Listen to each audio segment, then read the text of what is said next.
antes, nós gostaríamos de agradecer aos irmãos as orações em nosso favor.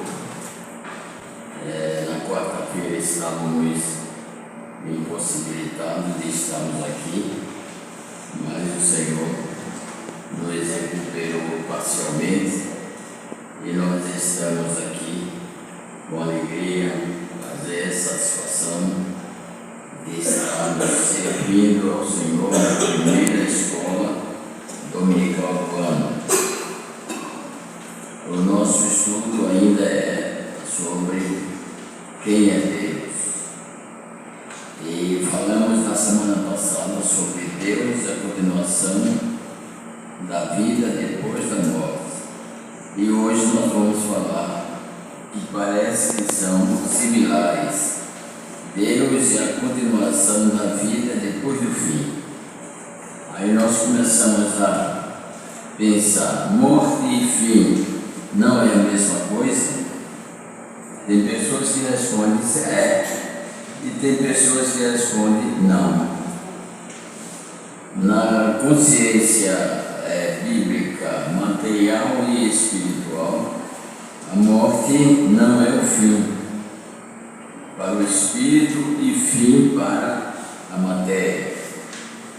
Mas na visão espiritual, a morte não existe.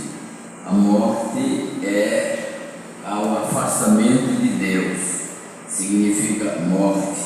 Quando o Senhor Jesus dirá àquela multidão de tiver à sua esquerda, apartado de mim, maldito, para o fogo eterno, ali significa que toda aquela multidão está morrendo, não é exterminada como doutrinas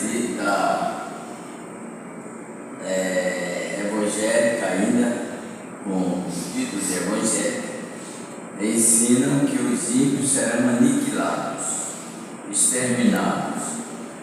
Isso significa que nós vivemos na terra com toda a rejeição a tudo que é certo e bom, com toda a rejeição a que se chama Deus, e quando ele voltar vai aniquilar, você não vai pagar nada, vai morrer, desaparecer.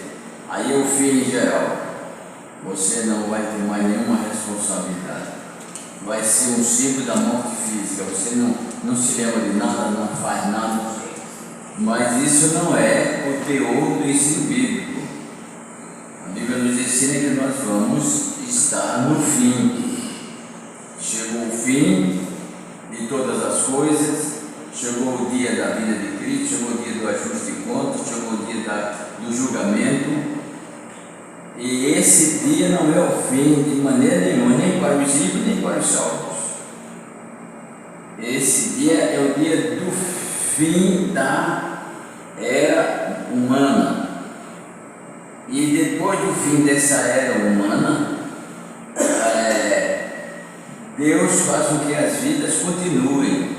É o que Paulo diz assim: se eu esperasse em Cristo apenas nessa vida, ou seja, na área humana, eu seria mais miserável de todos os seres.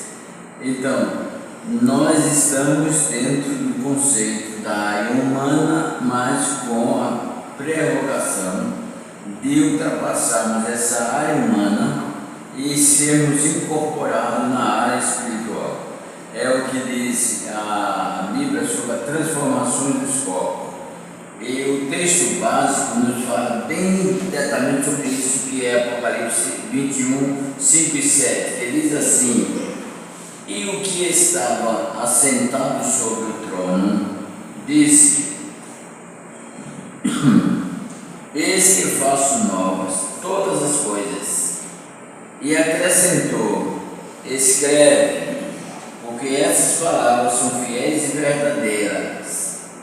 Aquele que vencer herdará essas coisas, e eu serei seu Deus, e ele será o meu filho. Eu já disse na semana passada, e sempre costumo dizer, que ser evangélico é estar em guerra, é estar em batalha. não é uma vida fácil, regalada, esplêndida, é uma vida de dificuldades. Eu não falo de dificuldade financeira, dificuldade de alimentação, dificuldade de pousada, não, é a dificuldade das pressões espirituais. As pressões espirituais, elas sufocam e fazem com que às vezes nós perdemos a estrutura e agimos totalmente diferente da nossa origem, do que nós somos. Pressões espirituais. E nós chamamos ela também de provações. Eu não uso esse termo provações, não gosto desse termo. Eu uso o termo tentações, pressões de Satanás. Eu não chamo provação porque Deus não precisa provar ninguém. Eu tenho nessa convicção teológica que Deus sabe quem eu sou, sabe do que eu sou capaz, e até a própria Bíblia diz que Deus não permite que venha sobre nós tentações, provações, segundo o pensamento de muitos, que nós não possamos suportar. Então, eu vejo a vida cristã como a vida de Jó. Lá estava Jó, no seu sacrifício espiritual, na sua cerimônia espiritual, orava e pagava dízimo pelos filhos, mesmo se os filhos, ele não soubesse que ele pecou, não, ele fazia o trabalho. E quando Satanás vê que nós estamos lutando para cumprirmos a vontade de Deus e que possa com a nossa vida exemplificar outros cristãos e outras vidas, então ele vai fazer alguma coisa porque é o trabalho dele. A gente pensa que não, Satanás está ativo, e lá ele diz que ai de vós que estão na terra, porque o diabo desceu sobre vós com grande ira, sabendo que tem pouco tempo. Ele sabe disso, e se estiver alguém despontando na graça de Cristo, ele vai conseguir. Então, o que foi que ele fez com Jó? Naquela situação, isso é muito bom, vamos ver, vamos tentar acabar com isso. E foi conversar com Deus, foi dizer a Deus, foi provocar. É muito bom quando Deus é provocado pelo inimigo e ele pode usar um servo e dizer assim, não, aquele não vai me deixar, aquele não vai negar a obra, aquele não vai rejeitar as obrigações, aquele não. Aí Satanás diz assim, do jeito que ele vive bem, todo mundo gosta dele, todas as pessoas lhe abraçam, recebe tudo o que quer, sempre tem o que precisa. Ali é muito bom te seguir assim. Tu paparicas ele, Deus. Tu faz isso com ele, quem que não é submisso? A mentalidade humana e conscientemente surge da mente humana o amor pelo que recebe. E Satanás achava isso e colocou isso na mente tentando colocar isso na mente de Deus, e disse, ele é assim porque recebe muita coisa de ti. Então o Senhor disse, olha, você pode prová-lo. É aí quando vem o conceito da provação. Pode prová-lo. Porque quando Deus mandou ao inimigo aprovar Jó, ele já sabia que Jó ia vencer. Ele não ia mandar provar Jó e depois veio Jó lá derrotado. Não, ele sabia que Jó ia vencer. Então, não é Deus que prova, porque ele sabe o que ia acontecer com Jó, ele sabia de tudo. Agora ele disse, prova ele. Agora uma coisa eu te digo, não toque na sua vida.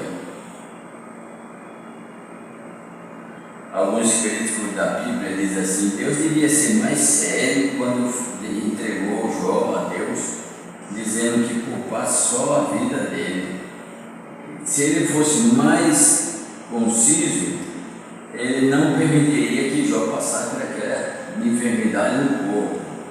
porque as angústias que ele passou no espírito, através da morte dos filhos e tudo, e ele podia ficar livre daquela doença.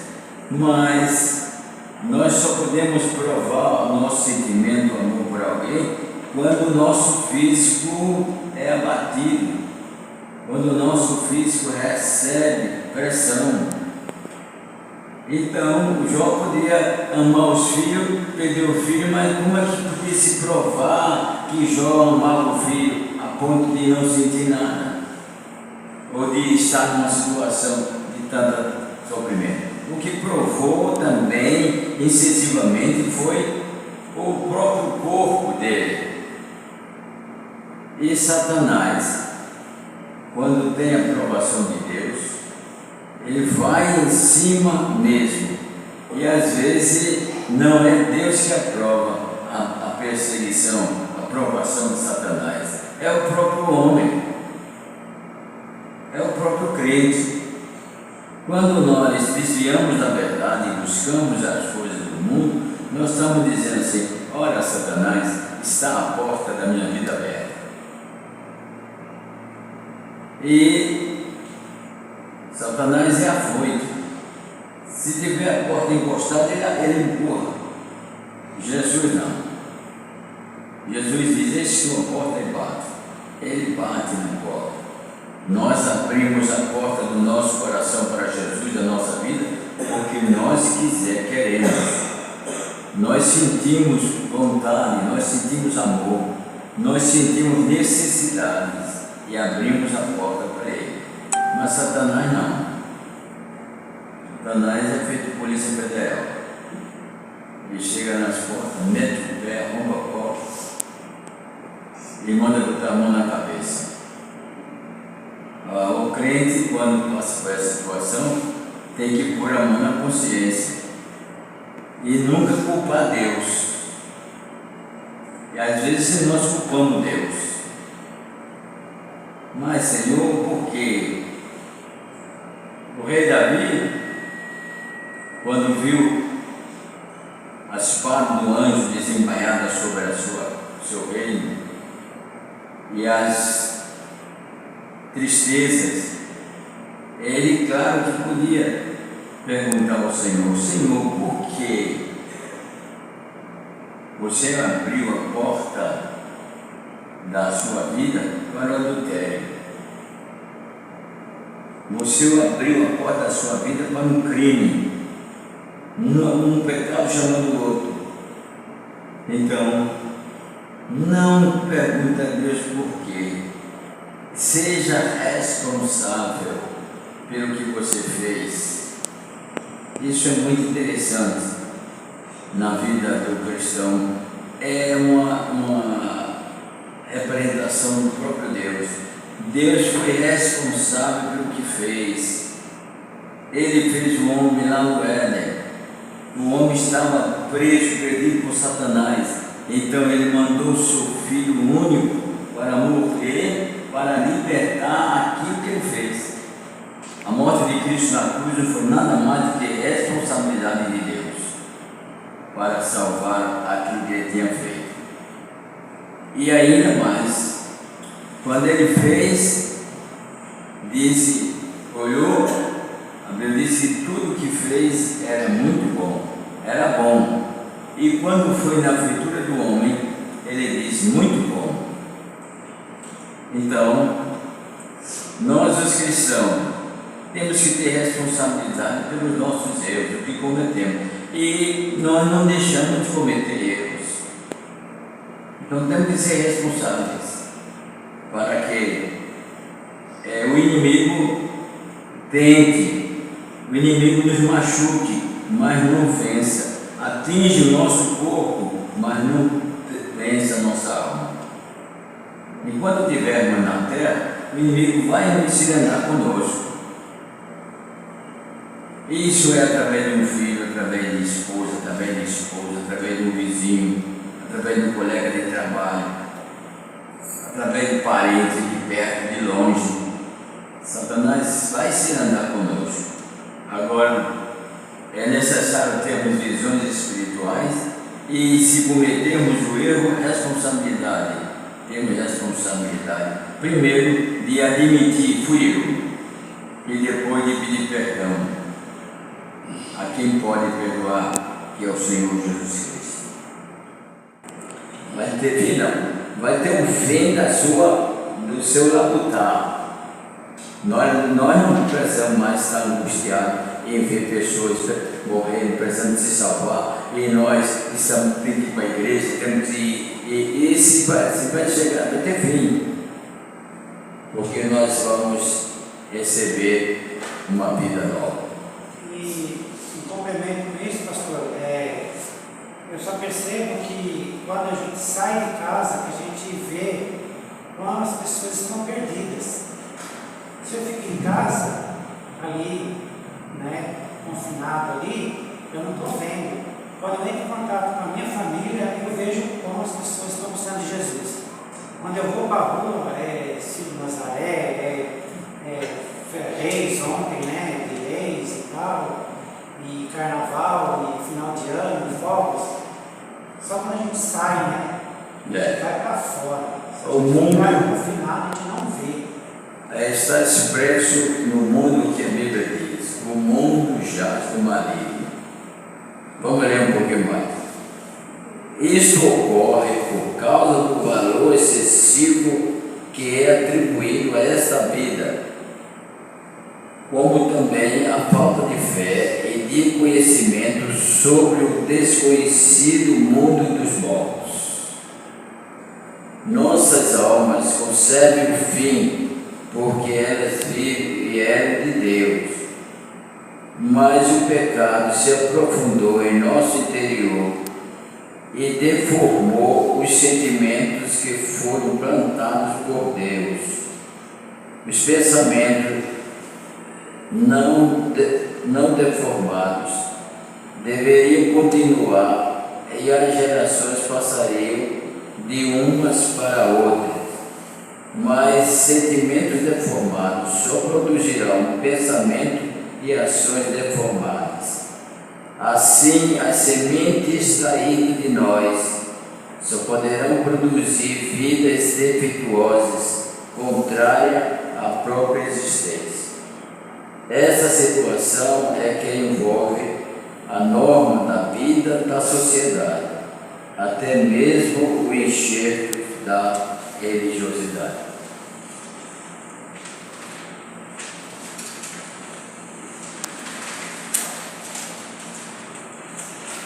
E muitos não têm causado mudanças na produção das sementes que foram plantadas por Deus.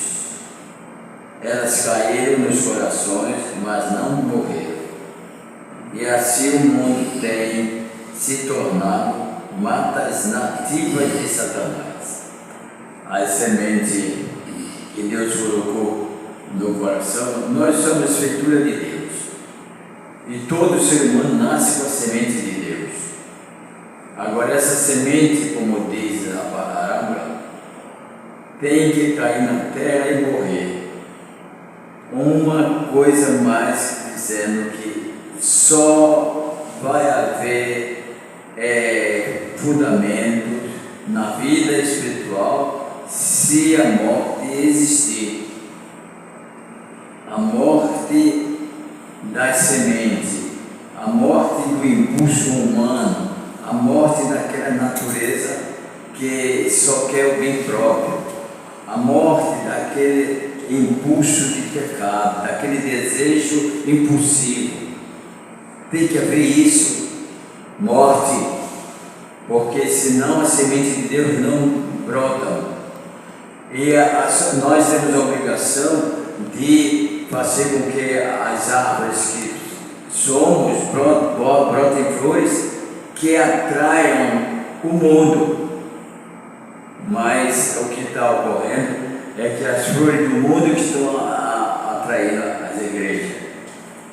E em vez de as igrejas irem para o mundo buscar as flores, para ir para o mundo buscar as suas flores, estão trazendo as flores do mundo para dentro das igrejas.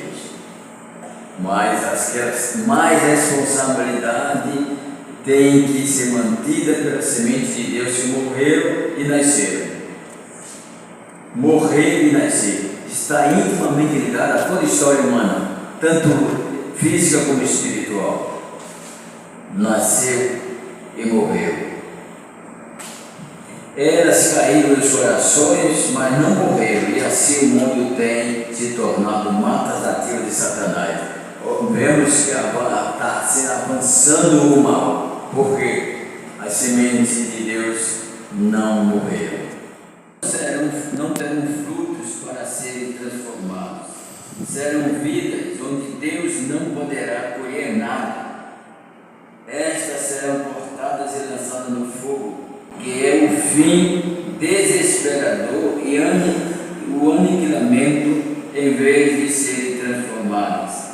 Viverão eternamente o fim da esperança da paz e o fogo da tristeza, confirmando na consciência uma eterna separação de Deus.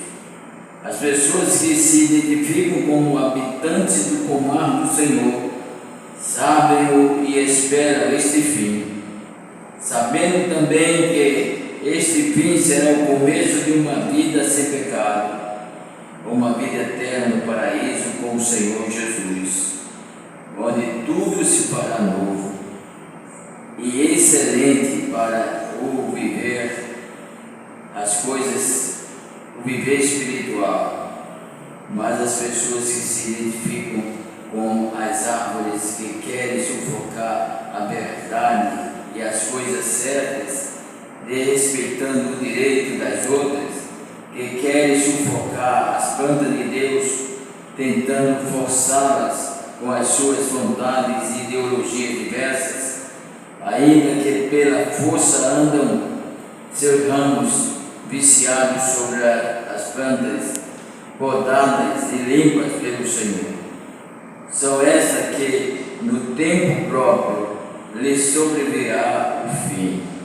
Serão cortadas as forças de suas raízes, serão destruídas seu tronco e seus galhos, instrumento do seu poder, serão lançados no fogo.